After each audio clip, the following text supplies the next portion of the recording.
Alors Jean-Pierre Jeunet, vous venez nous parler ce matin du Salon du cinéma qui s'ouvre demain à la Grande Halle de la Villette à Paris, un salon qui dure jusqu'à dimanche, et vous êtes le parrain. Et là, vous allez y être présent physiquement, par exemple, à ce salon, vous et vos confrères? Deux causeries, une avec mes techniciens et puis une tout seul, genre Q&A comme disent les Américains, questions-réponses. Enfin voilà, je suis pas trop mauvais pour ça. Et donc vous allez donner des conseils. Est-ce que par exemple, parce que vous savez ça, nous on connaît ça pour les salons autour de la télé et de la radio, vous allez avoir plein de jeunes qui vont avoir des étoiles dans les yeux et qui vont vous demander de venir travailler sur vos films. Vous allez les prendre par exemple? Non, souvent ce qu'ils me demandent, c'est comment est-ce qu'on devient metteur en scène. Et là j'ai la réponse qui tue. Je leur dis, est-ce que tu veux faire des films ou être metteur en scène? Faire ou être? Ou gagner de l'argent. Là est la question. Parce qu'en ce moment on gagne beaucoup d'argent, les chiffres. Vous savez tout ça, Jean-Pierre. Non mais c'est vrai, c'est ça. C'est vrai, je sais bien. Ça. On a vu la même chose pour la télévision. Comment on fait vedette de la télé? Pourquoi? Pour gagner de l'argent. Ah bon.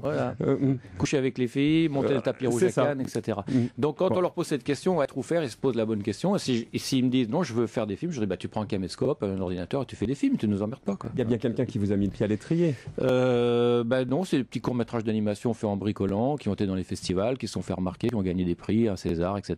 Voilà. Et c'est le conseil en tout cas que vous donnez aux jeunes qui nous écoutent et qui viendront donc au salon, c'est de démarrer comme ça tout seul en bricolant et puis en essayant de se faire remarquer. Puis aujourd'hui avec Internet, vous mettez tout ça en ligne et ça peut peut-être susciter des vocations. Voilà. Et puis il y a plein de métiers du cinéma. Donc en voyant toutes les activités, ils peuvent aussi avoir des découvertes, se dire tiens, c'est ça que j'ai envie de faire, alors qu'ils n'y auraient pas pensé. Il n'y a pas que réalisateur dans le cinéma. Et ceux qui veulent devenir acteurs, est-ce qu'ils ont leur place dans ce salon qui ouvre? Il doit y avoir des ateliers. Il y a tellement de choses, je serais incapable de vous dire tout ce qui se passe. Tellement il y a d'activités, c'est foisonnant. Il y a des pointures dans ce salon, c'est pas les bras cassés.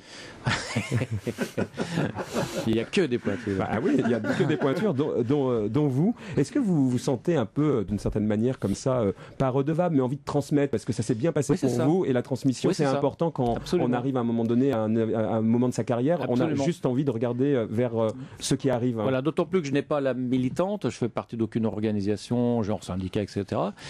C'est pas mon truc, un peu. Je m'abrite toujours derrière Scorsese qui dit la même chose, mais donc je compense en parcourant les écoles. Je pars d'une école à Cherbourg, j'ai fait tout le tour en Californie de toutes les universités, et la transmission du savoir, non seulement c'est important, mais moi ça m'intéresse, ça me plaît.